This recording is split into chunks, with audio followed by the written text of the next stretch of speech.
Assalamu alaikum, chers frères et sœurs. Au cœur des enseignements de l'islam, l'apparition de l'imam Mahdi, que la paix soit sur lui, occupe une place particulière et suscite une profonde réflexion parmi les croyants. L'imam Mahdi est décrit comme un guide divinement choisi, envoyé pour rétablir la justice et l'équité à une époque où l'injustice et la corruption domineront le monde. Cette prophétie, profondément ancrée dans les hadiths du prophète Muhammad, Saus, est une source d'espoir pour des millions de musulmans à travers le globe. Dans un monde marqué par l'incertitude, les conflits et les crises, beaucoup se tournent vers les signes de la fin des temps pour mieux comprendre les événements qui les entourent. L'idée de l'apparition prochaine du Mahdi est perçue non seulement comme un événement spirituel, mais aussi comme une promesse de renouveau et de paix universelle. Les savants musulmans ont longuement débattu et étudié cette prophétie, soulignant son importance dans la foi islamique. Aujourd'hui, face aux défis contemporains, l'intérêt des musulmans pour ce sujet s'intensifie. Cette quête de compréhension n'est pas une simple curiosité, mais une volonté sincère de se préparer spirituellement et de rester fermement attaché aux enseignements d'Allah. Dans cette vidéo, nous allons explorer les prophéties liées à l'imam Mahdi, les signes annonciateurs de son apparition et leur pertinence dans notre époque. Avant de commencer cette vidéo, n'oubliez pas de liker cette vidéo, car cela nous donne beaucoup de force pour continuer à partager du contenu bénéfique. Et je vous invite à vous abonner à notre chaîne et d'activer la cloche de notification pour rester informé de nos prochaines publications sur la foi islamique. Merci et bonne vidéo. Les sources sur l'imam Mahdi. L'histoire et le rôle de l'imam Mahdi, que la paix soit sur lui, sont tirés des enseignements prophétiques et occupent une place importante dans la tradition islamique. Bien que le Coran ne mentionne pas directement l'imam Mahdi, de nombreux hadiths authentiques du prophète Muhammad, sallam, mettent en lumière son apparition future. Ces textes constituent les principales sources de compréhension sur ce sujet. Parmi les hadiths largement acceptés par les savants, on trouve celui rapporté par Abu Saïd al-Khudri, qu'Allah soit satisfait de lui, où le prophète, Saus, a dit « Le jour de la résurrection ne viendra pas avant qu'Allah n'envoie un homme de ma descendance, dont le nom sera comme le mien, et dont le nom du Père sera comme celui de mon Père. Il remplira la terre de justice et d'équité, tout comme elle était auparavant remplie d'oppression et d'injustice. » Rapporté par Abu Daoud et authentifié par Al-Albani. Un autre hadith rapporté par Salama, qu'Allah soit satisfait d'elle, mentionne « Le Mahdi viendra de ma descendance, de la lignée de Fatima. » Sunan Ibn Majah, Sahih, selon Al-Albani. Ces hadiths, et bien d'autres, montrent que l'imam Mahdi sera un descendant direct du prophète Muhammad, Saus, portant son nom et sa mission. Guider l'humanité et rétablir l'équilibre et la justice dans un monde troublé. Cependant, il est crucial de faire la distinction entre les sources authentiques et celles qui sont discutables. Les savants de l'islam ont mis en garde contre l'utilisation de hadiths faibles ou inventés pour alimenter des spéculations sur l'imam Mahdi. Par exemple, certains récits non authentifiés décrivent des événements exagérés ou incompatibles avec les enseignements fondamentaux de l'islam. Ces récits, bien qu'ils puissent captiver l'imaginaire populaire, ne doivent pas être utilisés pour fonder nos croyances. L'imam Ibn Kathir, dans son ouvrage Al-Bidaya wal-Nihaya, a compilé plusieurs récits authentiques sur le Mahdi, tout en dénonçant les récits non fiables. De même, des savants contemporains comme Sheikh Al-Albani ont travaillé pour classifier les hadiths sur ce sujet, permettant aux croyants de se baser uniquement sur des textes crédibles. En tant que musulmans, il est de notre devoir de ne suivre que ce qui est prouvé par les textes authentiques et validé par les savants. L'imam Mahdi est une figure réelle dans la foi islamique, mais les spéculations et exagérations doivent être évitées. La connaissance vérifiée, transmise par des chaînes de narration fiables, est essentielle pour une compréhension correcte. Ainsi, avant de discuter ou de croire à certaines affirmations concernant l'imam Mahdi, il est important de se référer aux sources validées et d'agir avec prudence. Ce sujet n'est pas un espace pour les opinions personnelles ou les interprétations hasardeuses, mais plutôt une opportunité d'approfondir notre foi avec sérieux et sincérité. Les signes avant-coureurs de son apparition. L'apparition de l'imam Mahdi, que la paix soit sur lui, sera précédée de nombreux signes prophétiques annoncés par le prophète Muhammad, SAW. Ces signes, regroupés en deux catégories principales, majeurs et mineurs, servent d'indicateurs pour les croyants. Ils rappellent l'approche de la fin des temps et l'importance de se préparer spirituellement. Les signes mineurs de la fin des temps. Les signes mineurs, également appelés Ashrat al-Sa'a, sont des événements qui se manifestent progressivement dans le temps. Beaucoup d'entre eux sont déjà visibles aujourd'hui. Parmi les signes mentionnés dans les hadiths, la prolifération des injustices et des oppressions. Le prophète, SAW, a dit « Quand l'autorité sera donnée à ceux qui ne la méritent pas, alors attends-leur » Sahih al-Bukhari. Ce signe est visible à travers la corruption généralisée, les injustices sociales et l'abus de pouvoir. La multiplication des divisions parmi les musulmans. Le prophète, SAW, a mentionné que la communauté musulmane sera fragmentée en différents groupes, chacun suivant son propre chemin. L'apparition d'innovations religieuses et la négligence de la sunna les croyants délaisseront les enseignements du Coran et de la sunna, tandis que les innovations deviendront courantes. L'expansion des richesses matérielles mais une pauvreté spirituelle. Dans un hadith rapporté par Abu Huraira, le prophète, SAW, a dit « L'heure ne viendra pas avant que la richesse ne devienne abondante au point que personne n'acceptera une aumône. » Sahih al-Bukhari. La dégradation des mœurs. Les valeurs morales seront mises de côté, et les comportements immoraux deviendront monnaie courante. Ces signes, bien qu'inquiétants, sont aussi une opportunité pour les croyants de retourner vers Allah, de se repentir et de renforcer leur foi.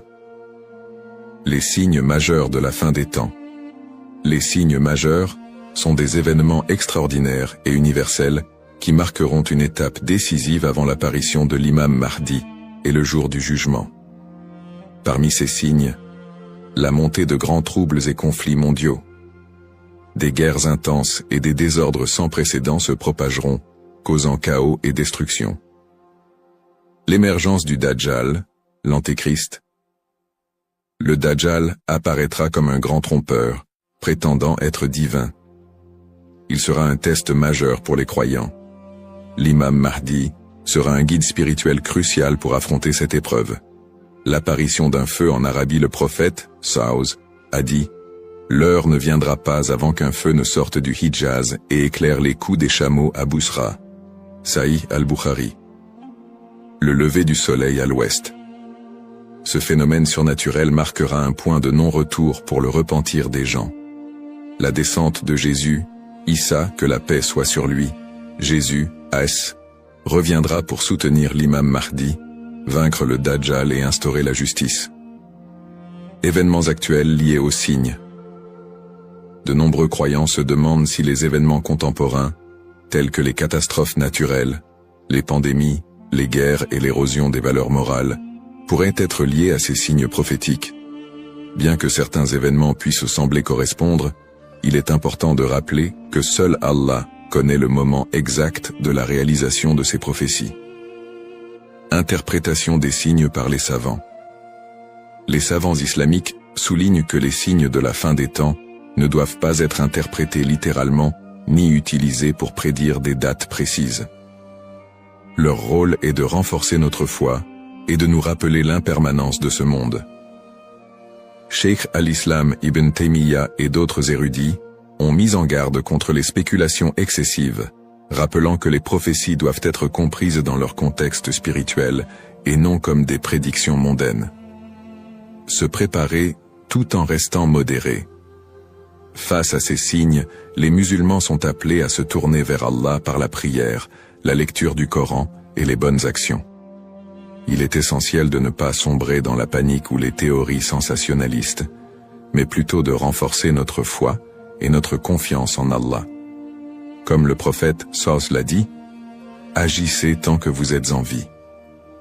Un rappel essentiel. Enfin, Il est crucial de se souvenir que seul Allah connaît le moment exact de l'apparition de l'imam Mahdi et du jour du jugement. Le rôle du croyant est de se préparer spirituellement et d'agir pour le bien, sans céder aux inquiétudes ou à l'impatience. Qui est l'imam Mahdi? L'imam Mahdi, que la paix soit sur lui, est une figure centrale des prophéties islamiques liées à la fin des temps. Son nom, Al-Mahdi, signifie « le bien guidé », et il est décrit comme un leader choisi par Allah pour restaurer la justice et l'équité dans un monde plongé dans l'injustice et la corruption.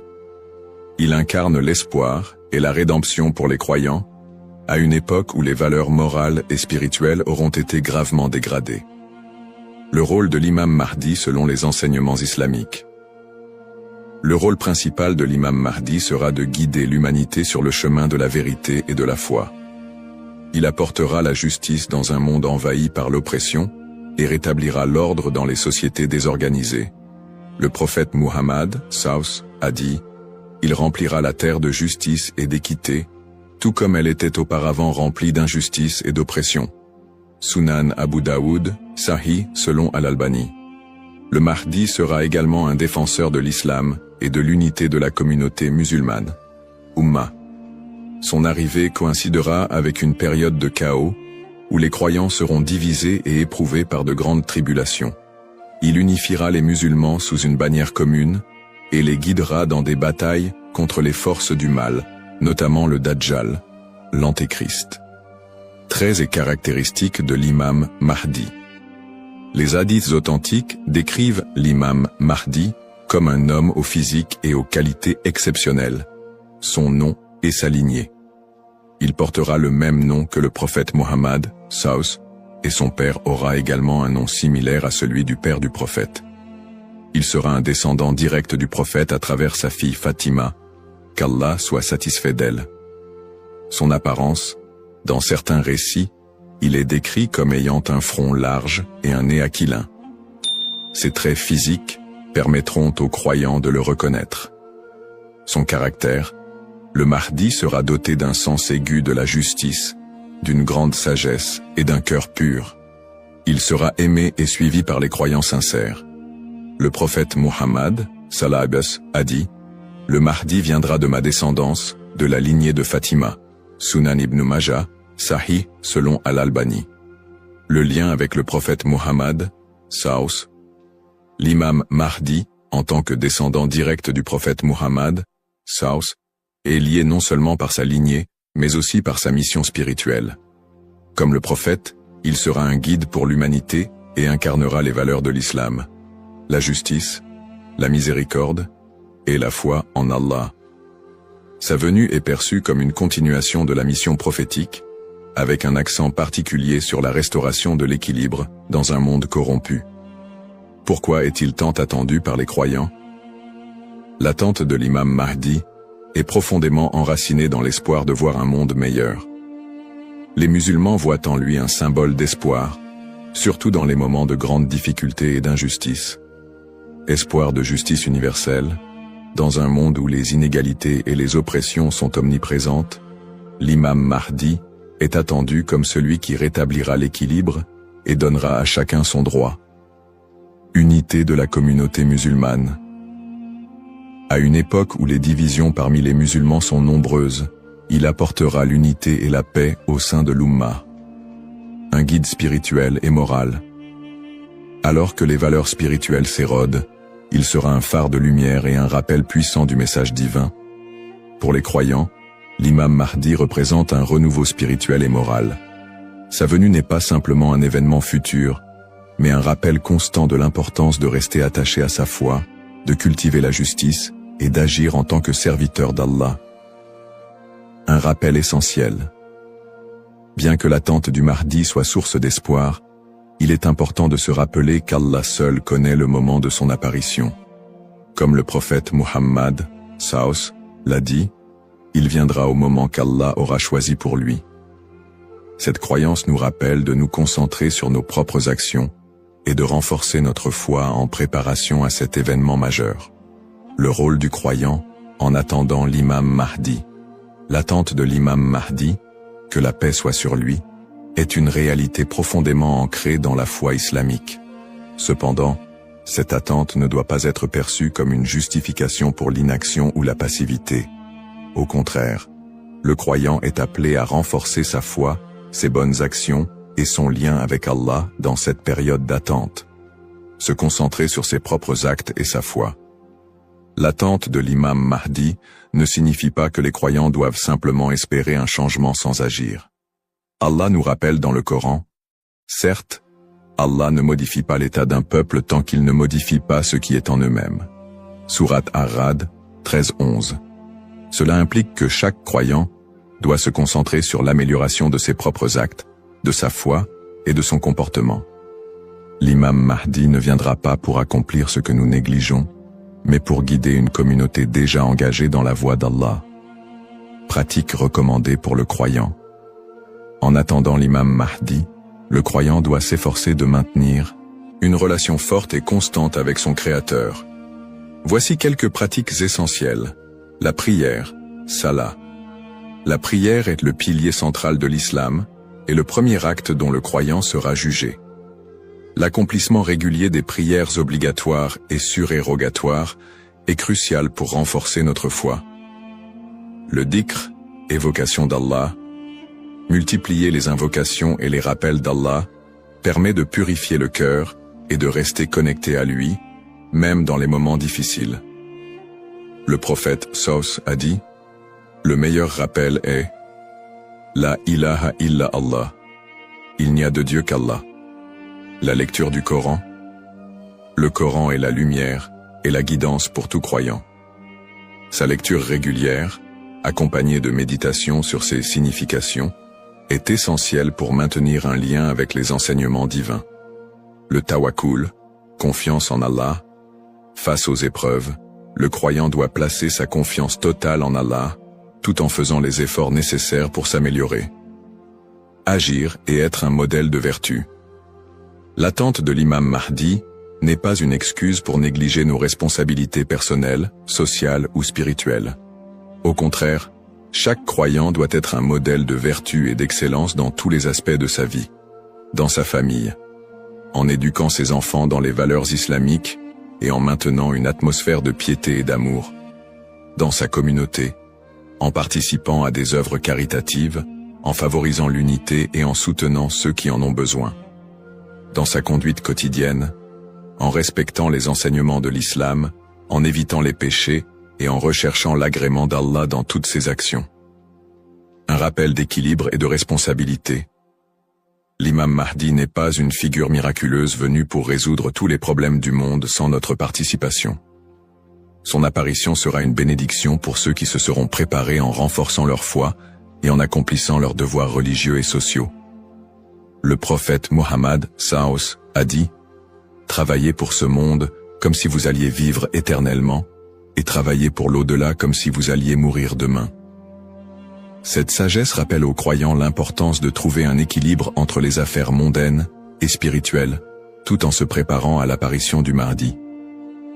En résumé, attendre l'imam Mahdi est une opportunité pour chaque musulman de devenir une meilleure personne, en s'engageant activement dans le bien et en restant fidèle à la voie tracée par le prophète Mohammed. Saos. Les erreurs fréquentes et mises en garde. L'attente de l'imam Mahdi est une croyance importante en islam, mais elle doit être abordée avec prudence et discernement. Les spéculations non fondées et les interprétations erronées des signes peuvent conduire à des malentendus et à des dérives, s'éloignant ainsi des enseignements authentiques de l'islam. Les spéculations non fondées sur son apparition. De nombreuses personnes, face aux troubles mondiaux et aux épreuves, se livrent à des spéculations sur l'apparition imminente de l'imam Mahdi. Certains affirment même avoir vu des signes ou identifié des individus comme étant le Mahdi. Ces spéculations, bien qu'alimentées par l'inquiétude ou l'espoir, sont souvent basées sur des sources faibles ou des interprétations personnelles. Le prophète Mohammed Saus nous a rappelé que seul Allah connaît le moment de ces événements. Quant à l'heure, nul ne la connaît, si ce n'est Allah. Sourate Luqman, 13-6 Shiunu 13-6 Shipatru. Il est donc essentiel de rester vigilant face à ceux qui prétendent connaître des détails précis ou fixer des dates, car cela va à l'encontre des enseignements islamiques. Les dangers d'interpréter les événements sans preuves solides. L'histoire a montré que certains individus ou groupes ont abusé de la croyance en l'imam Mahdi pour manipuler les gens, provoquer des divisions ou instaurer des mouvements extrémistes. Ces interprétations sans fondement solide peuvent semer la confusion et détourner les croyants de leur foi. Les savants mettent en garde contre l'interprétation erronée des textes prophétiques sans une connaissance approfondie. L'utilisation des événements actuels pour affirmer des prophéties sans preuves solides. La propagation de fausses informations ou d'idéologies qui ne reposent pas sur le Coran et la Sunna. Les conseils des savants pour éviter les dérives. Pour se prémunir contre ces erreurs, les savants recommandent les points suivants. S'appuyer sur les sources authentiques, étudier les hadiths authentiques, et éviter les récits douteux ou faibles. Ne pas se précipiter dans les conclusions, rester humble et reconnaître que seul Allah connaît la vérité absolue. Consulter les savants compétents, s'adresser à des érudits fiables pour toute question ou doute sur les prophéties. Se concentrer sur ses propres actes, plutôt que de se perdre dans des spéculations inutiles, renforcer sa foi et accomplir ses devoirs religieux. Un rappel essentiel. L'apparition de l'imam Mahdi est un événement certain, mais son moment reste un secret d'Allah. Le prophète Muhammad SAW nous a enseigné l'importance de ne pas se perdre dans des conjectures, mais de rester attaché aux principes de l'islam et de faire confiance à Allah. Celui qui place sa confiance en Allah, il lui suffit. Surat At-Talaq, 65-3. En résumé, chaque croyant doit éviter les pièges des spéculations et des interprétations erronées, et se concentrer sur l'essentiel, sa relation avec Allah et son engagement à suivre les enseignements du prophète SAW.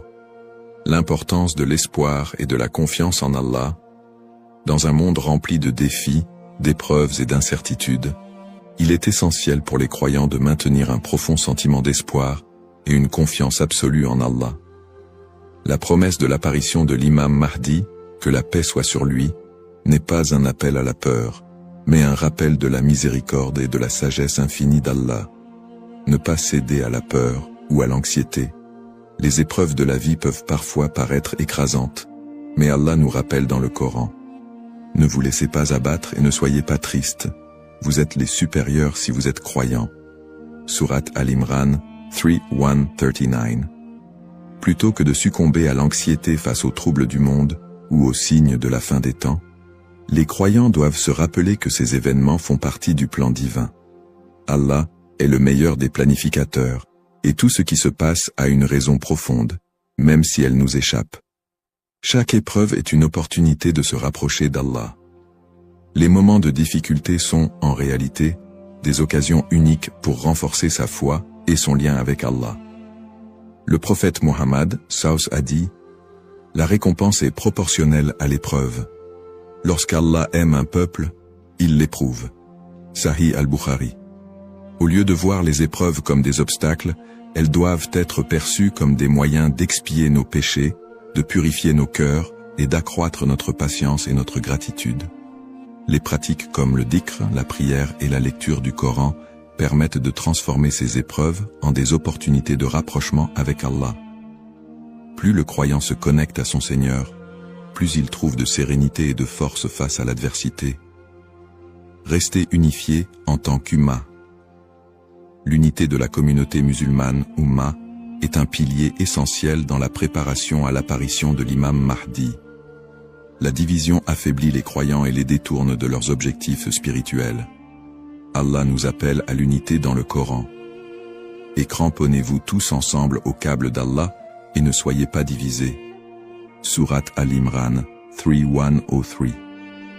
En restant unis, les croyants peuvent surmonter les épreuves collectives et se soutenir mutuellement dans la foi. L'entraide, le pardon et l'amour fraternel sont des valeurs fondamentales pour bâtir une communauté forte et résiliente. Un rappel d'espoir et de sérénité. Allah est toujours avec ceux qui placent leur confiance en lui. Le prophète Muhammad, Savus, nous a enseigné que même dans les moments les plus sombres, Il y a toujours de l'espoir pour ceux qui se tournent vers Allah avec sincérité. Il a dit, étonnante est l'affaire du croyant. Tout ce qui lui arrive est un bien pour lui. Si un bonheur l'atteint, il remercie, et c'est un bien pour lui. Et si un malheur l'atteint, il patiente, et c'est un bien pour lui. Sahih Muslim. Ainsi, en renforçant notre foi, en restant unis et en plaçant notre confiance en Allah, nous transformons les moments d'incertitude en des opportunités de grandir spirituellement et de construire un avenir meilleur pour l'Ummah. Conclusion inspirante. En résumé, la prophétie de l'apparition de l'imam Mahdi est un rappel puissant pour les croyants de renforcer leur foi, d'être attentifs aux enseignements d'Allah et de se préparer spirituellement à l'au-delà. Nous avons exploré les sources authentiques qui mentionnent l'imam Mahdi, les signes avant-coureurs de son apparition et son rôle dans la restauration de la justice et de l'équité.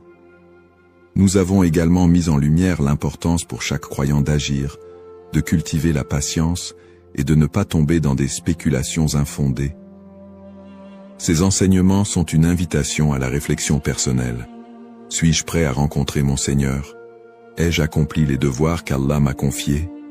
L'attente de l'imam Mahdi doit nous pousser à purifier nos intentions, à accroître nos bonnes actions et à renforcer l'unité de l'Ummah. Terminons cette réflexion par une invocation sincère. Ô Allah, guide-nous sur le droit chemin, raffermis notre foi et aide-nous à être parmi ceux qui te plaisent. Protège l'humanité des épreuves et des divisions et accorde à l'Ummah l'unité et la paix.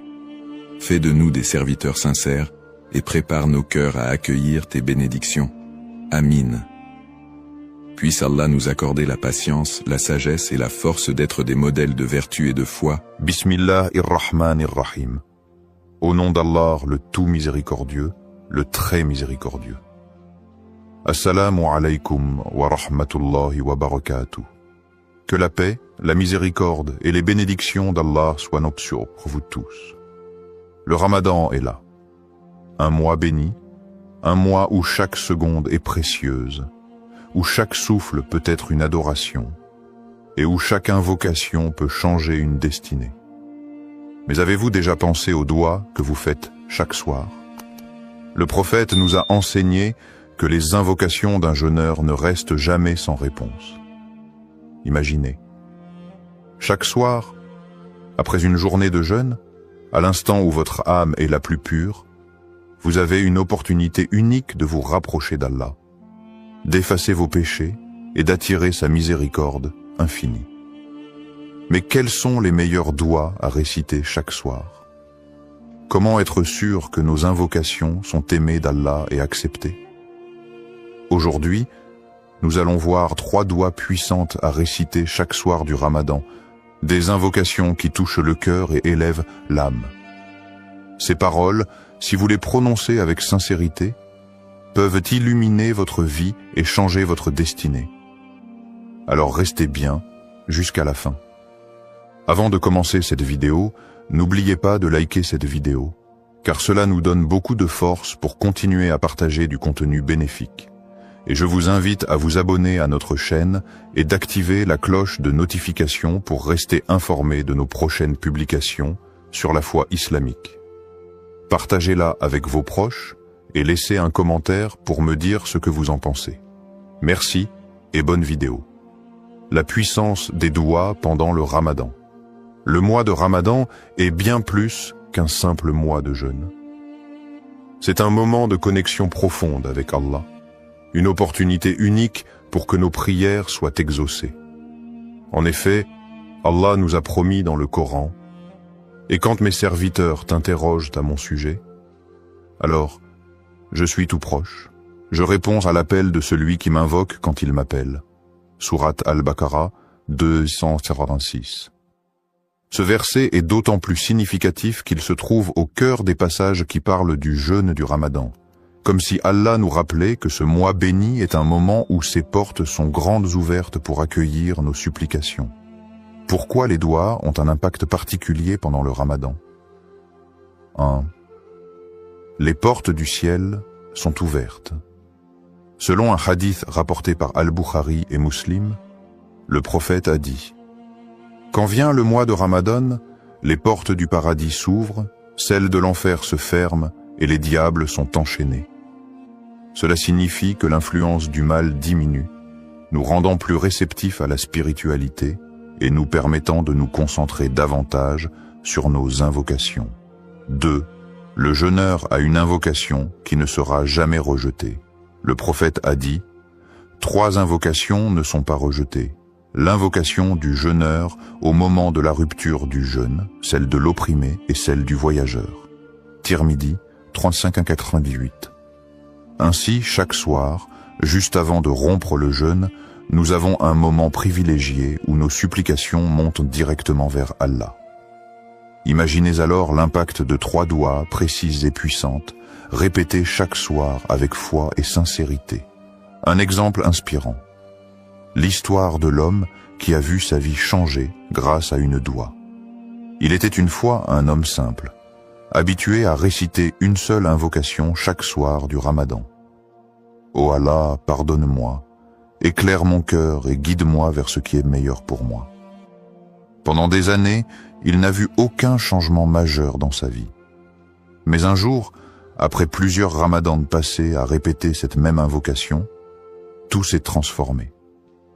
Il a trouvé un emploi qu'il n'espérait plus, ses soucis financiers se sont envolés, et surtout, son cœur s'est rempli d'une paix qu'il n'avait jamais connue auparavant. Il a alors compris que chaque doua est comme une graine semée dans l'invisible.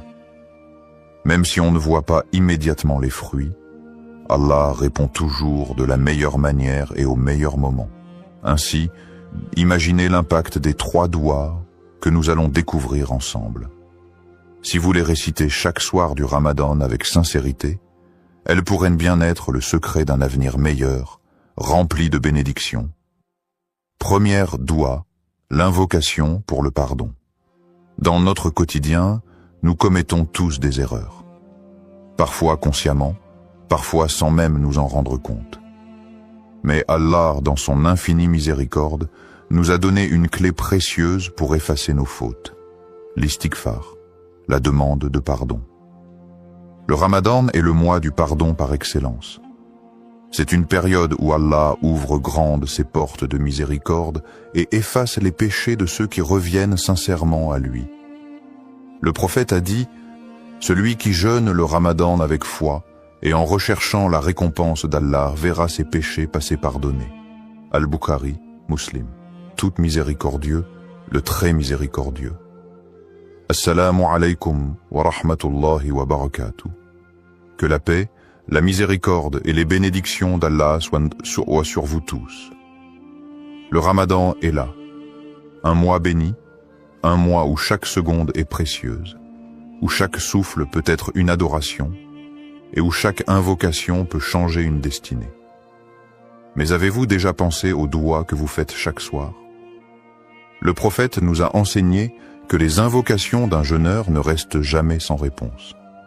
Imaginez, chaque soir, après une journée de jeûne, à l'instant où votre âme est la plus pure, vous avez une opportunité unique de vous rapprocher d'Allah, d'effacer vos péchés et d'attirer sa miséricorde infinie. Mais quels sont les meilleurs douas à réciter chaque soir? Comment être sûr que nos invocations sont aimées d'Allah et acceptées? Aujourd'hui, nous allons voir 3 douas puissantes à réciter chaque soir du Ramadan, des invocations qui touchent le cœur et élèvent en l'âme. Ces paroles, si vous les prononcez avec sincérité, peuvent illuminer votre vie et changer votre destinée. Alors restez bien jusqu'à la fin. Avant de commencer cette vidéo, n'oubliez pas de liker cette vidéo, car cela nous donne beaucoup de force pour continuer à partager du contenu bénéfique. Et je vous invite à vous abonner à notre chaîne et d'activer la cloche de notification pour rester informé de nos prochaines publications sur la foi islamique. Partagez-la avec vos proches et laissez un commentaire pour me dire ce que vous en pensez. Merci et bonne vidéo, la puissance des douas pendant le Ramadan.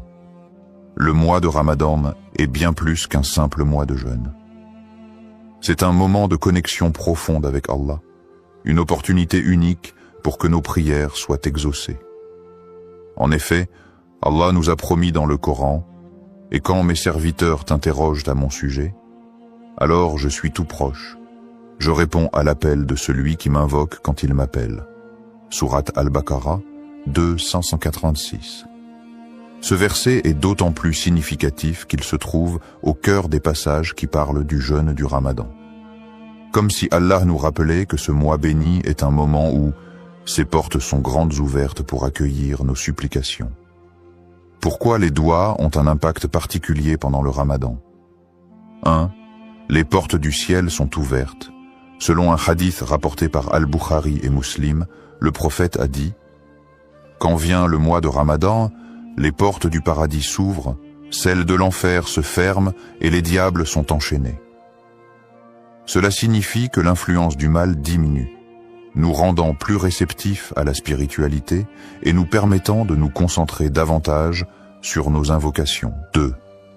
Le jeûneur a une invocation qui ne sera jamais rejetée. Le prophète a dit « 3 invocations ne sont pas rejetées. L'invocation du jeûneur au moment de la rupture du jeûne, celle de l'opprimé et celle du voyageur. » Tirmidhi 35-88. Ainsi, chaque soir, juste avant de rompre le jeûne, nous avons un moment privilégié où nos supplications montent directement vers Allah. Imaginez alors l'impact de 3 doigts précises et puissantes, répétées chaque soir avec foi et sincérité. Un exemple inspirant. L'histoire de l'homme qui a vu sa vie changer grâce à une doua. Il était une fois un homme simple, habitué à réciter une seule invocation chaque soir du Ramadan. « Ô Allah, pardonne-moi, éclaire mon cœur et guide-moi vers ce qui est meilleur pour moi. » Pendant des années, il n'a vu aucun changement majeur dans sa vie. Mais un jour, après plusieurs ramadans passés à répéter cette même invocation, tout s'est transformé. Il a trouvé un emploi qu'il n'espérait plus, ses soucis financiers se sont envolés, et surtout, son cœur s'est rempli d'une paix qu'il n'avait jamais connue auparavant. Il a alors compris que chaque doua est comme une graine semée dans l'invisible. Même si on ne voit pas immédiatement les fruits, Allah répond toujours de la meilleure manière et au meilleur moment. Ainsi, imaginez l'impact des 3 douas que nous allons découvrir ensemble. Si vous les récitez chaque soir du Ramadan avec sincérité, elles pourraient bien être le secret d'un avenir meilleur, rempli de bénédictions. Première doua, l'invocation pour le pardon. Dans notre quotidien, nous commettons tous des erreurs. Parfois consciemment, parfois sans même nous en rendre compte. Mais Allah, dans son infinie miséricorde, nous a donné une clé précieuse pour effacer nos fautes. L'istighfar, la demande de pardon. Le Ramadan est le mois du pardon par excellence. C'est une période où Allah ouvre grandes ses portes de miséricorde et efface les péchés de ceux qui reviennent sincèrement à lui. Le prophète a dit « Celui qui jeûne le Ramadan avec foi et en recherchant la récompense d'Allah verra ses péchés passés pardonnés. » Al-Bukhari, Muslim. Tu es celui qui efface les péchés. Tu aimes le pardon, alors pardonne-moi. Tirmidhi 3513. C'est cette invocation que le prophète a enseignée à Aïcha, radiyallahu anha, lorsqu'elle lui a demandé « Ô messageur d'Allah, si je trouve la nuit du destin, que dois-je dire ?» Il lui répondit avec cette doua puissante. Pourquoi demander pardon chaque soir du Ramadan? 1. Allah aime pardonner. Le pardon d'Allah est immense. Même si nos péchés atteignaient les cieux, Allah les effacerait si nous nous tournons sincèrement vers lui. Il dit dans le Coran, 10. Ô mes serviteurs qui avez commis des excès à votre propre détriment, ne désespérez pas de la miséricorde d'Allah. Car Allah pardonne tous les péchés. Oui, c'est lui le pardonneur, le très miséricordieux. Sourate Az-Zumar 39-53. 2. Un cœur purifié attire les bénédictions. Demander pardon chaque soir, c'est nettoyer son cœur avant de dormir et attirer la lumière divine. Imaginez-vous aller au lit en sachant que vos erreurs de la journée ont été effacées. Quelle tranquillité d'âme. 3. Le pardon ouvre les portes du succès. L'istighfar n'efface pas seulement les péchés, mais il attire aussi la prospérité et le bonheur. Le prophète Nour alayhi salam a dit à son peuple: « Implorez le pardon de votre Seigneur. En vérité, il est grand pardonneur. Il enverra sur vous du ciel des pluies abondantes. Il vous accordera beaucoup de biens et d'enfants, et vous donnera des jardins et des rivières. » Sourate Nour, 71, 10, 12. Une histoire inspirante sur la puissance du pardon d'Allah. Un homme pieux avait un passé sombre. Il avait commis de nombreux péchés, mais il avait une habitude. Chaque soir, avant de dormir, il demandait sincèrement pardon à Allah. Une nuit, il fit un rêve étrange. Il vit une immense mer remplie d'encre noire, représentant ses péchés. Pris de panique, il se mit à pleurer et à implorer Allah. « Ô Allah, pardonne-moi, je suis perdu sans toi. » Soudain, une pluie dorée tomba du ciel, effaçant toute l'encre noire et laissant place à une eau cristalline.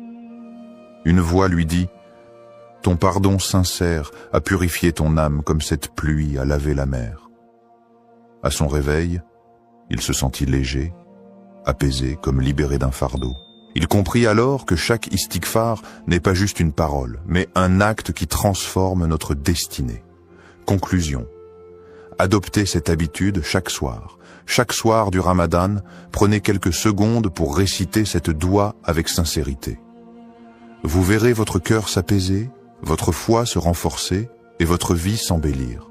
Et si ce Ramadan était le début d'un nouveau départ pour vous, ne sous-estimez jamais la puissance d'un simple istighfar.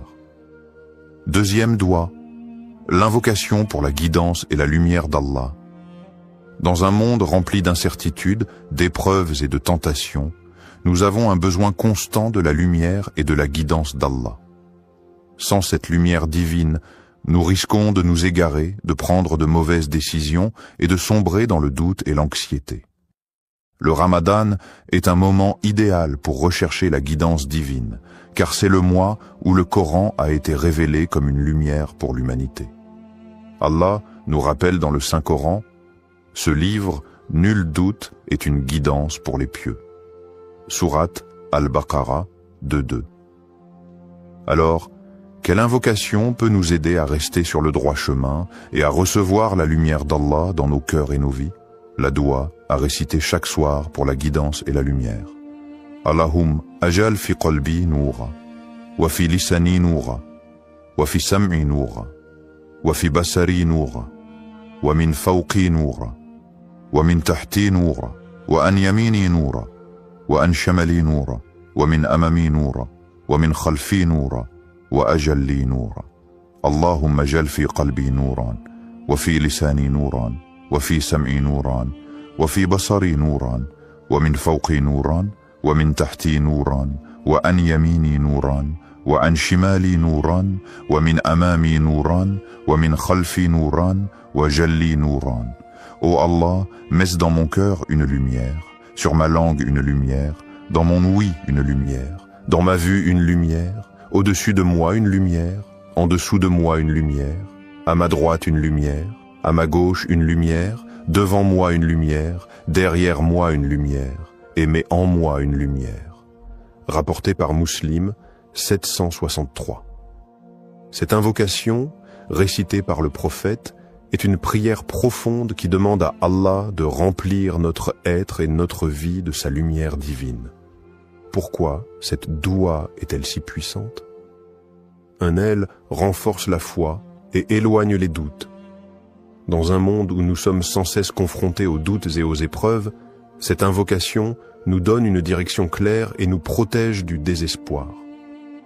Allah dit: « Allah est le protecteur de ceux qui croient, il les fait sortir des ténèbres vers la lumière. » Sourate Al-Baqarah 2.257 2. Elle éloigne la tristesse et l'angoisse. Parfois, nous nous sentons perdus, tristes, vide spirituellement. Cette doua est comme une lampe qui éclaire notre cœur, en apportant sérénité et apaisement. 3. Elle nous guide dans nos décisions, dans la vie, Nous sommes amenés à faire des choix difficiles. Cette invocation demande à Allah de nous montrer la meilleure voie, celle qui nous rapproche de lui et qui est remplie de sagesse et de paix. Une histoire inspirante. La lumière dans l'obscurité. Un jeune homme nommé Yassir traversait une période de doute. Il se sentait perdu, hésitant sur les choix à faire pour son avenir. Devait-il continuer dans la voie ciblée qu'il avait choisie ou changer complètement de direction? Une nuit, en pleine prière, il se rappela cette invocation qu'il avait entendue dans un sermon. Il la récita avec une sincérité profonde, demandant à Allah de lui montrer la lumière. Les jours suivants, des signes ont commencé à apparaître, des opportunités inattendues, des rencontres inspirantes, une paix intérieure qu'il n'avait pas ressentie depuis longtemps. Il comprit que cette doua avait dissipé ses doutes et illuminé son cœur. Adoptez cette habitude, chaque soir. Imaginez-vous répéter cette invocation chaque soir du Ramadan. Quelle lumière pourrait envahir votre cœur? Quel changement positif Allah pourrait-il opérer dans votre vie? Ne laissez pas l'obscurité de ce monde vous envahir. Faites cette invocation chaque soir et laissez Allah éclairer votre chemin. Troisième doua, l'invocation pour l'acceptation des prières et la miséricorde. Le Ramadan est un mois d'efforts spirituels intenses. Nous jeûnons, prions, donnons aux nécessiteux et nous nous rapprochons d'Allah. Mais que valent tous ces efforts si Allah ne les accepte pas? L'un des plus grands enseignements du prophète Ibrahim, paix sur lui, est qu'il demandait constamment l'acceptation de ses actes par Allah malgré sa piété exemplaire. Il disait « Ô notre Seigneur, accepte cela de notre part, car c'est toi l'audient, l'omniscient. » Sourate Al-Baqarah, 227. Nous devons adopter cette même humilité et implorer Allah chaque soir pour qu'il accepte nos invocations, nos prières et nos actions. La doua à réciter chaque soir pour l'acceptation des prières et la miséricorde. Rabbana taqabbal minna innaka anta as-sami'u al-alim wa tub alayna innaka anta at-tawwabur rahim.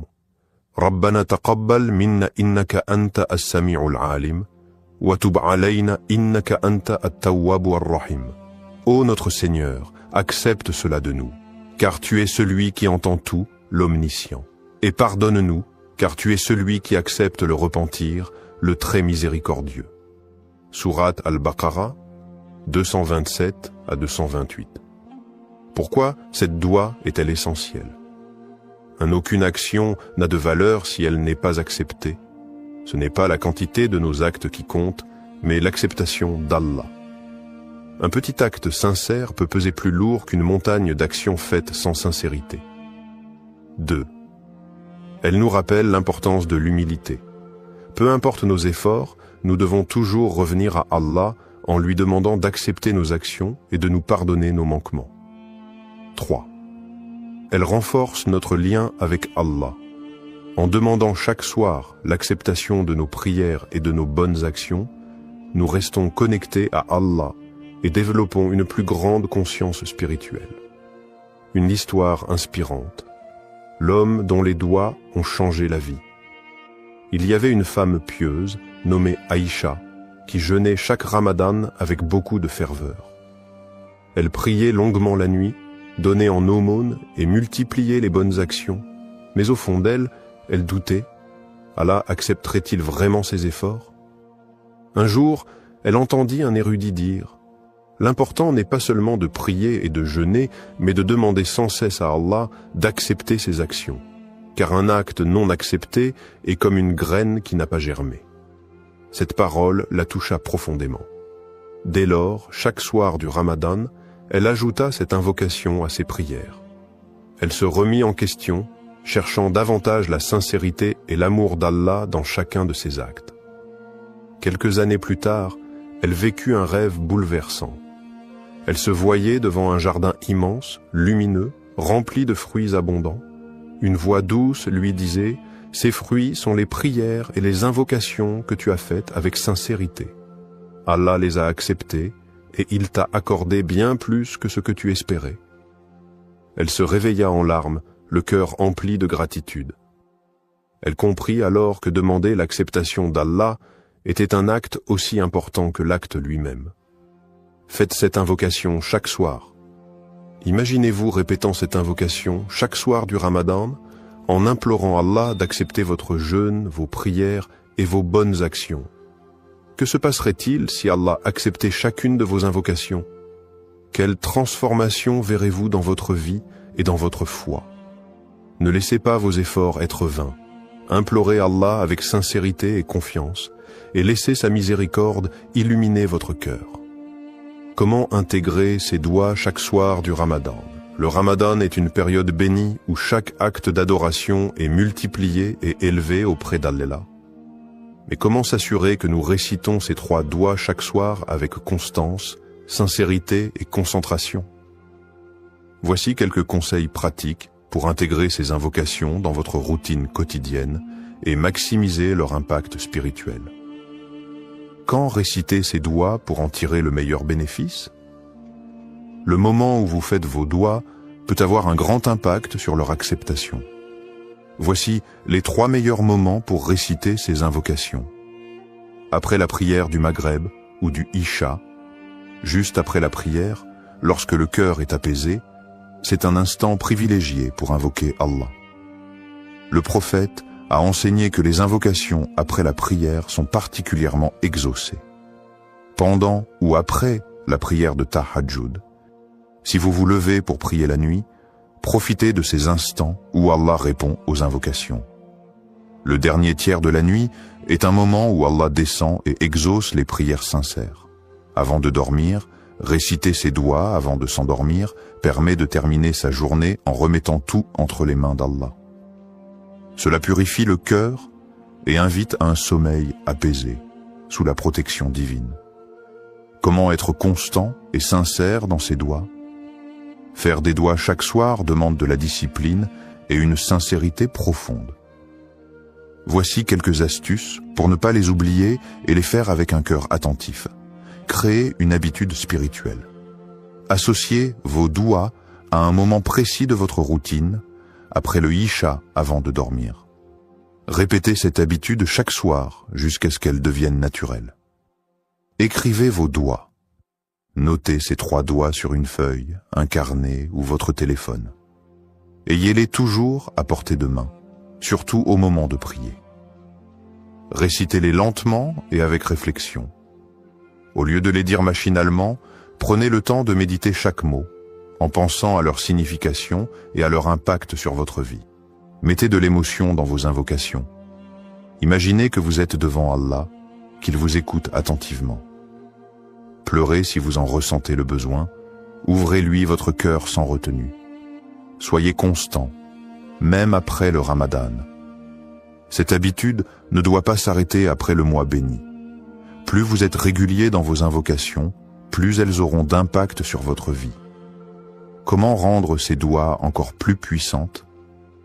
Pour que ces invocations soient encore plus efficaces, voici quelques conseils inspirés du Coran et de la Sunna.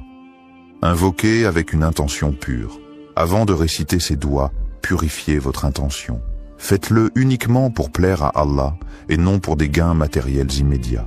Soyez en état de pureté. Faites vos invocations après les ablutions, wudu, dans un lieu propre et calme. Cela favorise la concentration et l'humilité. Levez les mains vers le ciel. C'est une sunna du prophète. Lorsque vous invoquez Allah avec les paumes tournées vers le ciel, c'est un geste d'humilité et de soumission. Prononcez les noms d'Allah avant de commencer. Dire « Ya Rahman, Ya Rahim » ô miséricordieux, ô très miséricordieux, ou Ya Allah, aide à renforcer votre connexion spirituelle avant de réciter votre doigt.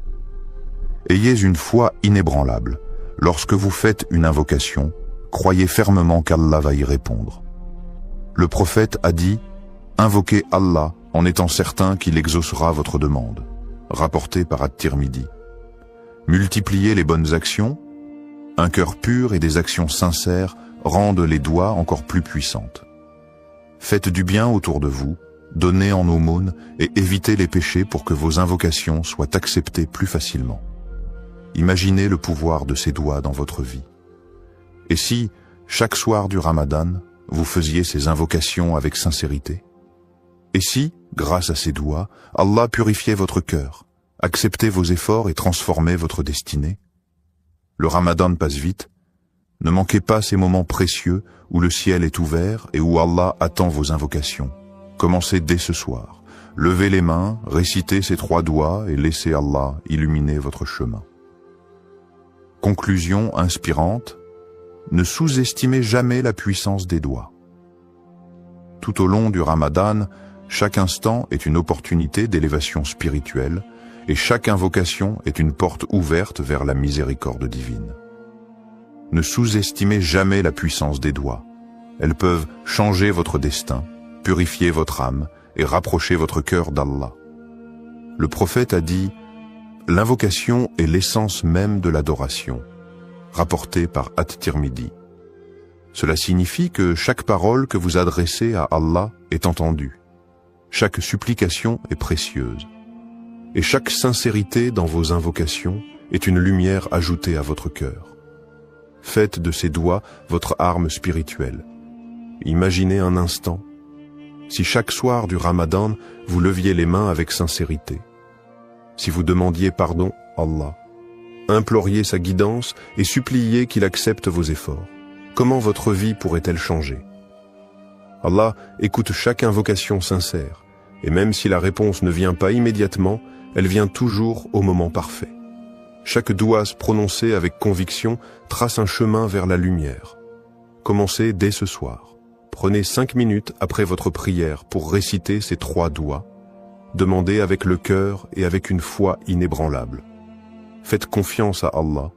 Il sait ce qui est le meilleur pour vous. Le prophète a dit « Allah est généreux et il est gêné de renvoyer les mains de son serviteur vides lorsqu'il l'invoque. » Rapporté par Abu Daoud, At-Tirmidhi.